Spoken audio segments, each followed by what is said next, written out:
Hey there, welcome back to my channel, where today I'm going to talk about if I had to choose just one palette from each of the brands which is represented in my collection, which palette would that be?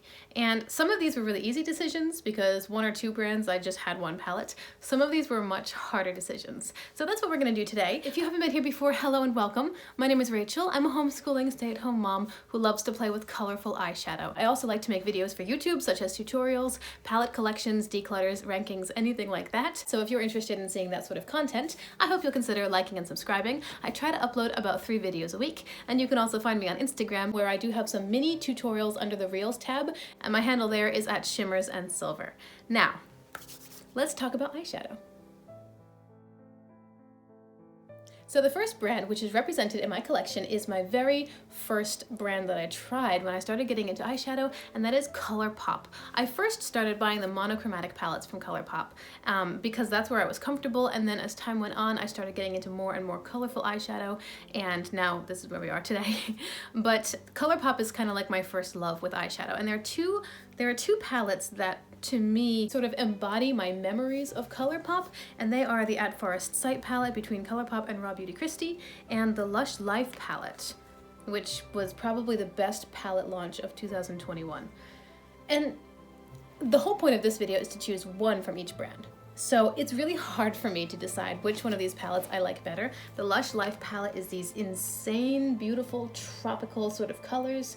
It's got pretty cohesive color stories in the columns. It's got like a peachy reddish over here, and some greens, and some blues, and then over here more salmon brown, maroon kinds of colors, and then it's got some neutrals. It has a great range of light to dark as far as the mattes go. It also has a great range of shimmers that work with the mattes. You know, you got a green matte, green shimmers, blue matte, bluish green shimmer, brownish matte, brownish shimmer, salmon peachy reddish matte, salmon peachy reddish shimmer. You have options, and then you've also got 2 highlight colors over here, which are a little bit more yellow based. This is more of a light champagne-y kind of yellow, and then this is more of a gold, antique gold yellow.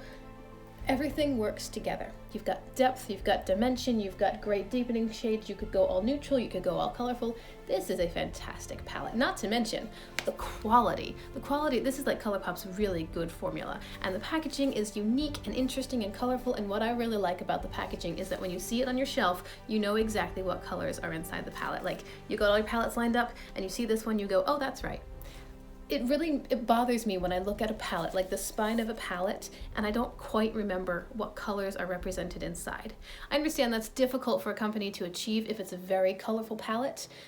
This one is small enough that they can capture the essence of the palette within the packaging, so that when you're looking at it, you know exactly what you'll get and what colors you'll find if you grab that palette.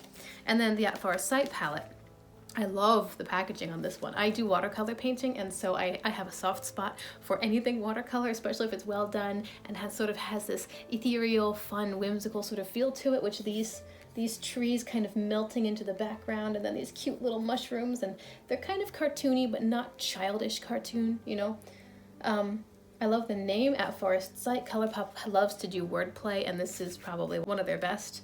And then the inside, this color story just makes me melt a little bit. It's deep, it's rich, it's pigmented, it's vibrant still, but played down a little bit. It's like a more natural side of vibrance. I'll show you another palette later that's vibrant.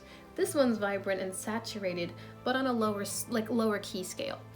This one also has a nice range of medium to dark tones. It doesn't have too many light tones except for these 2, but they do work with every other tone in the palette, and there's nothing in here that is skin toned. So for me, because I love colorful eyeshadow, a skin toned eyeshadow is almost a bust. Like, I'm almost never going to use it. Unless I've made a mistake or I'm having trouble blending, then I'll grab a skin tone just to help, you know, work out a line or something. But aside from that, I never ever grab skin tone eyeshadows. And it always bothers me a little bit when I have a small palette which has skin tones. I'm like, okay, well, that's, you know, 3 shades I'm not going to use.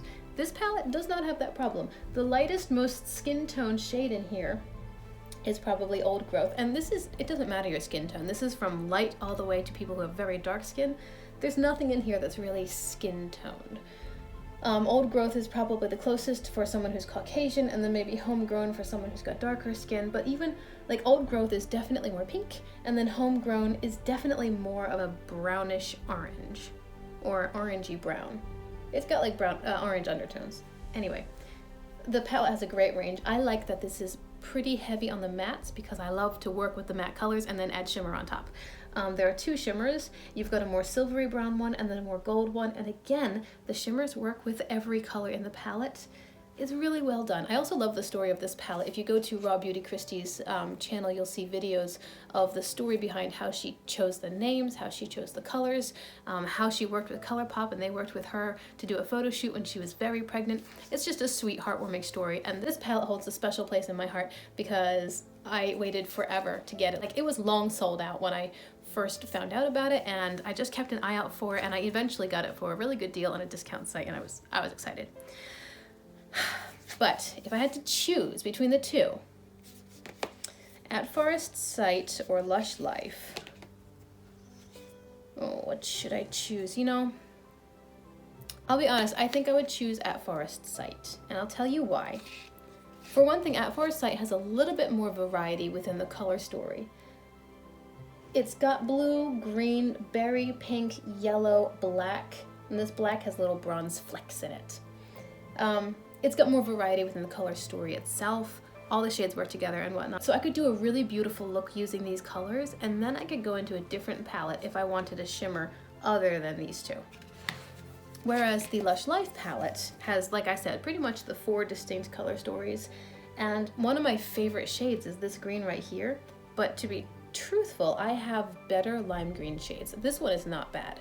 This is great Colourpop quality, but I do have lime green in a few other palettes that just blows the slime out of the water. So if I had to choose my number one palette, like if I had to just pick one from Colourpop, it would be At Forest Sight.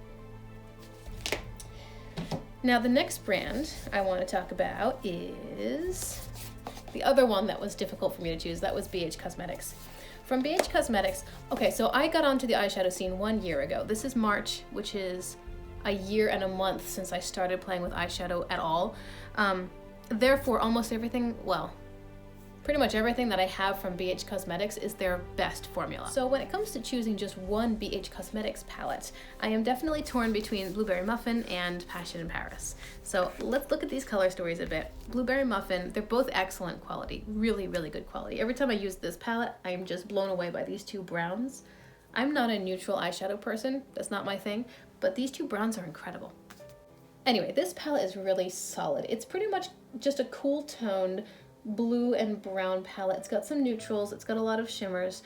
My complaint with this palette is that there's not a lot of variety within the shimmers themselves, and truthfully, even within the color story. You've got 2 browns, several blues, and neutrals, and that's it. I'm not complaining, I'm just saying if I could make this better, I think there are a few things I would change. These 3 shimmers right here are very close to one another. They are different, but they're close. And I think that this palette would have benefited from maybe a more purpley sort of shimmer because, you know, we've got some purple, like hints of purple on the cover and in the packaging, and then this is sort of a purple mauvey kind of shimmer. I don't know. I just think it could have been a little bit better color story-wise, or maybe a little bit more interesting, but it is a solid palette, and you'll get every look I get from this one's really pretty. It's not crazy dynamic, but it is really pretty. Whereas with the Passion in Paris palette from BH Cosmetics, this one has a lot more variety within color story. It has more variety within tones. You've got light, medium, and dark tones. You've got purples, blues, reds, greens, neutrals. You've got a beautiful white shimmer over here that's an amazing inner corner highlight.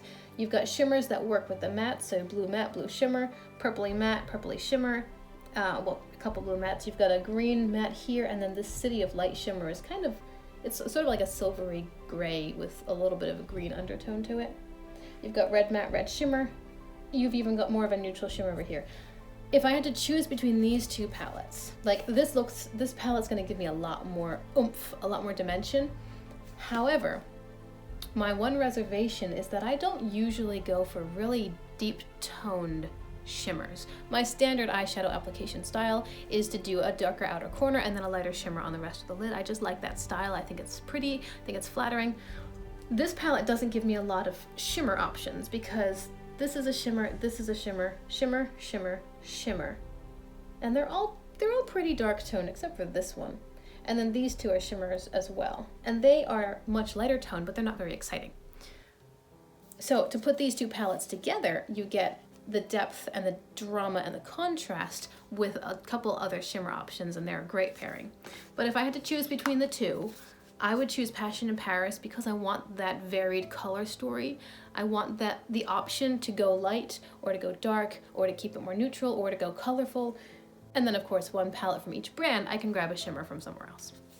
The next brand I'm going to talk about is Huda Beauty. I recently got this palette, the Mercury Retrograde. When I say recently, I think I mean like within the last 6 months, I don't know.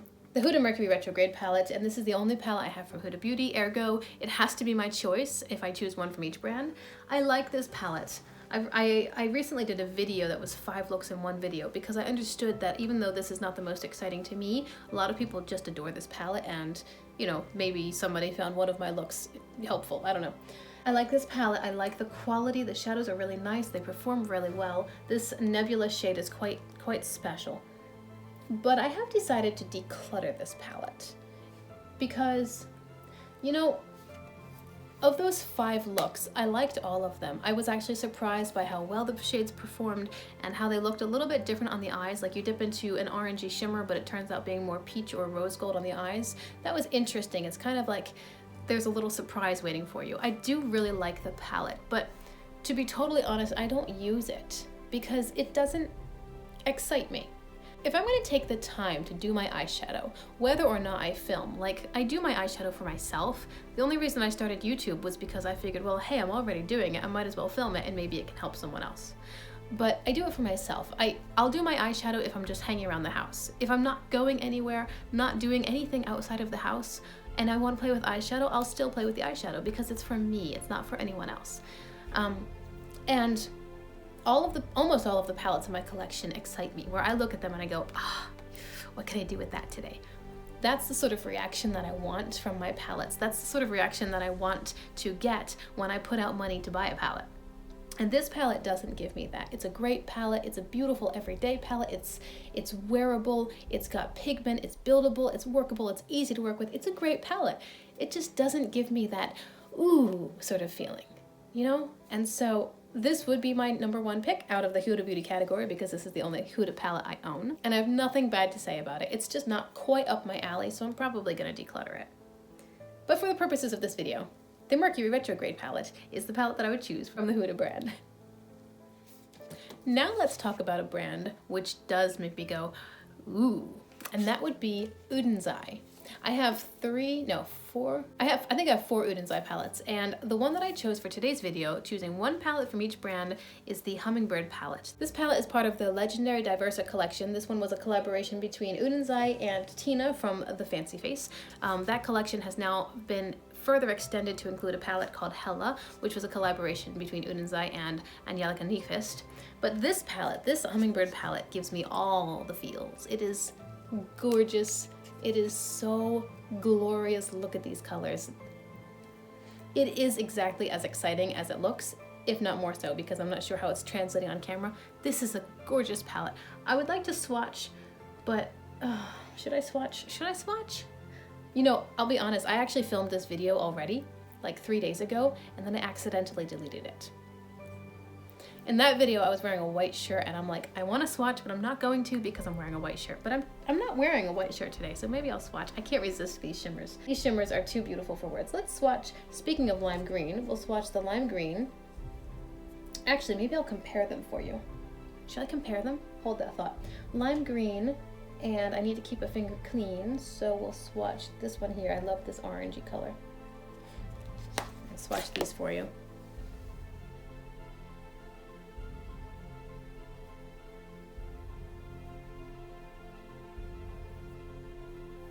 Look at these shimmers. I hope that's okay. Oh yeah, there we go. Okay. Shimmers are just gorgeous. They're so vibrant and pigmented and bold. They're so bold. Let me compare that lime green to the one from the Lush Life palette, which is this one. It's a great lime green shimmer. I'm not complaining about it. I like it. Let's put it here. But when I compare it to the Uden's Eye lime green shimmer, There's just no contest. As far as buildability and vibrance and pigmentation, Udin's Eye is better. Colourpop is good, but Udin's Eye is better. But this, my hands are all dirty now. I'll have to get a baby wipe. This Hummingbird palette, when I saw this palette, I was like, that's the one for me. It is a little bit daunting because it has very few mattes. This one's quite shimmer heavy. Every matte in this palette is bold, except for this one here. And this blue is a beautiful matte. It blends out the other blue, gorgeous. But you're gonna get a bold look with this palette. That's kind of the point. I don't think that you could use this palette and not get a bold look, which is why I love it. I've done 2 looks using this palette only. The first look I didn't love. I would have done that look a little bit differently if I were to do it today. But the second look I did recently was blue-green, and it was incredible. It was so beautiful. These shadows are amazing.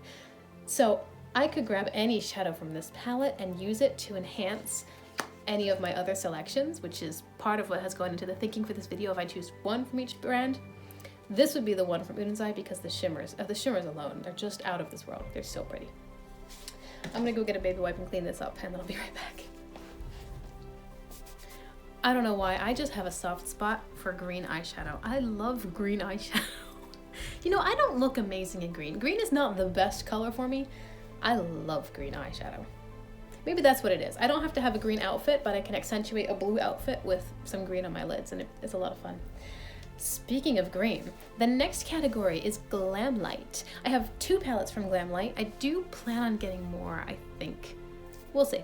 I like the Glamlight formula. It's a really great formula. When I say we'll see, what I mean is I haven't fully decided if I want to get some of their more recent releases or if I want to wait and see what they come out with next. But anyway, I had to choose between the Dirty Martini palette and the Glamlight X Michaela palette, and I chose Dirty Martini. I do really like the Michaela palette. In fact, that's what I used today, mostly Michaela. But as far as looking at a palette and getting all excited, for me, that's Dirty Martini, because I have this soft spot for green eyeshadow. Look at this, look at this. The Glamlight formula is beautiful, just like Udin's Eye shimmers. The shimmers are creamy and they're pigmented, and they're just smashing. Maybe I'll swatch a few of these. Swatching is fun. Oh, what should we look at? Let's look at Gin right here, and maybe On the Rocks. This palette's amazing. This is basically a green palette. It does have some other pops of colors. I like that they incorporated some blue. I like that they incorporated some goldy tones, more peachy orange, and then this mauvey sort of tone, and then browns. Everything in this palette is well thought out and looks and like works together quite nicely. There are no duplicate shades, there are no dud shades, there's no redundancy. Everything is different enough to justify being in the palette. And then here are these 2 shimmers here.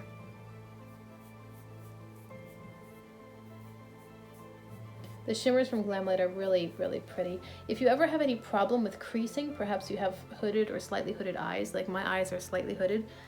Sorry, I should do a look with just these, right? If you ever have a problem with creasing, which is more common, at least in my experience, it's more common with the shimmer formula that's more like putty and less like powder. So for example, Colourpop shimmers are a little bit more powdery, and I don't have as much creasing with those, but Glamlight, Udin's Eye, those formulas that are a bit more smooth and creamy, those tend to crease on me. But the Glamlight Icing Primer is really great for creasing. If you have issues with creasing, I highly recommend that primer. So of the 2 palettes of Glamlight that I own, I would definitely select the Dirty Martini, because this palette makes me excited. And I like the Michaela palette, but the top 2 rows are more neutral tones, more oranges and browns and tans and peaches, and those first 2 rows, they're nice, they're good quality, and if they're your favorite colors, then they're great, but they just don't excite me. It's the bottom 3 rows, or whatever, I think it's the bottom 3, whatever's left. It's the bottom half of the palette that really gets me excited. So if I had to choose just one from a brand, I would want one palette that gets me excited because of all the colors inside, and that would be Dirty Martini. The next brand that we'll talk about, I think we're going to talk about Melt. This one was also easy because I only have one palette from Melt. That is the Amor y Mariposas palette. This is also easy because this palette's amazing. And if I had any other palettes from Melt, I still think I'd choose this one. Oh, everything in this palette is right. except these two shades are too close. I would have changed one of these. I'm not sure what I would have changed it to, maybe a different tone of purple. But aside from that, this is an orange I have to swatch for you. And let's swatch this one up here, and this one here, just because we haven't swatched anything like that today. This palette is really beautiful. It performs like a dream. It's so buildable and so easy to blend out. The formula is really nice. I've heard that some of Melt's, sorry, I just want to play with this pink right here. I've heard that some of Melt's palettes are not as great. I just got a glimpse of my fingertips. Look at this. How pretty are those colors together? They're so saturated and vibrant. Let's swatch them here. Let's see. I've heard that some of Melt's formulas or some of their palette releases have not been the best, but this one is hands down, like, voted by everyone to be a really, really solid release. I can't disagree with that. Look at these shimmers, and just the shadows in general, because this first one that I swatched is a matte. But these, they're so beautiful. It's a really beautiful palette. I love the color story, and look at this. Look at this orange. Oh, amazing. It's amazing. Amazing. Anyway, I've used this palette twice now. I need to use it more. I plan on using it more. There are a couple of looks that I want to get in, like, schedule-wise before I use this palette again, but this might be my all-time favorite palette anyway, so it was not a stretch to include it in this in today's video. It's just a spectacular palette. I love it. The last brand which is represented in my collection is Beauty Bay. I have 3 palettes from Beauty Bay, one of which I kind of regret getting. That might be a separate video. 2 of which I in no way regret getting, but the one that I chose for today's video is the Wilderness palette. This is from Beauty Bay, of course, and the reason that I chose this palette is because it has, again, a very varied color story. I also own Age of Opulence and Love Notes. The Age of Opulence palette is really deep blues, purples, and golds. It's like New Year's Eve in a palette. And then the Love Notes palette is their Valentine's Day release for 2022, and it's mainly lighter purples and like lavenders, lilacs, and then pink tones. It's got a little bit of berry, it's got a little bit of gold, but it's like pink and purple heavy. It is actually a really good companion palette for Age of Opulence because all the pinks and purples work together nicely. The reason I chose this palette is because it is different color stories. We've got blue, we've got green, we've got like greenish yellows, and then orange and reds. This palette also has a great selection of light to dark in the mattes. It's got shimmers that work with each of the color stories, and it has cool and warm tones. So this part of the palette is cool tones. You've got cool tone greens and mints and sky blues, and then this half of the palette is warm tones with all your more grungy greens and marigold that has like yellow with some brown in it, and darker orangey and reds, and it's laid out very, very well. If you sit and think about it, it's laid out really well. It's only recently that I even noticed that it was like cool and warm. I only picked up on that, I think, the last time I opened it. I was like, wait a minute. Just another thing to love about the Wilderness palette. The formula from Beauty Bay is not the best formula. It's not bad. It is not a bad formula. It's not some people's favorites simply because the dark mattes don't really build very well. So it's recommended, and this is one of my recommendations, that if you use the Beauty Bay formula, you start with the darkest color and then work lighter and lighter from there to blend it out and transition. That's the opposite of how a lot of people apply their eyeshadow. A lot of people will start light and then work to deepen it, which is, honestly, that's my preferred method as well. However, the Beauty Bay formula works much better if you start dark and go light, and that's okay. I'm not complaining because to me it's just a matter of building a different angle on my skill set. So for some formulas, maybe I have to start dark and go light, and other formulas I can start light and go dark. Either way, as long as the result is good and the shadows work nicely, they blend, they're pigmented, they are what they are expected to be, I'm really not complaining. I have no complaints with the Beauty Bay formula. With my slightly hooded eyes, I get creasing with the Beauty Bay formula with the shimmers and the mattes, and that's unusual. Generally, if I get creasing, it's just with shimmers, but I also get creasing on the mattes, specifically on this eye. This one creases much worse than that one. But again, if I use the Glamlight icing primer, I don't have a problem. I can go 16 hours with basically no creasing, even with my litmus test, which is a Beauty Bay Formulas. So yeah, Wilderness would be my choice from this category just because it has a lot more variety as far as what colors I might want to play with. And there you go, that is my video selecting one palette from each brand that I have in my eyeshadow palette collection. My arm is looking oh so pretty. This right here is very much the Saga of Freya Cat's Breath palette from Udenzai. This color story right here, like the deep tealy greens and then bright orange. I love that color story. Anyway, I'm getting distracted. I thank you so much for hanging out with me, for clicking on my video. I hope you enjoy it. Let me know down in the comments what your favorite palettes are from the brands that you've got in your collection. And don't forget to like and subscribe if you want to see more of this kind of content. Remember to find me on Instagram, and until we see each other again, have a wonderful day. Bye! Anything like that, exhibit. Anything like that, palette from Angeliconic Fist. Oh my goodness, this whole sentence is just a hot mess. I'm sorry. Udenzai Hummingbird palette. This palette is really, really fun at shimmers and silver. And if you look in, this palette is really solid. It's pretty much all light, cool. Anyway, I don't really know. The first brand,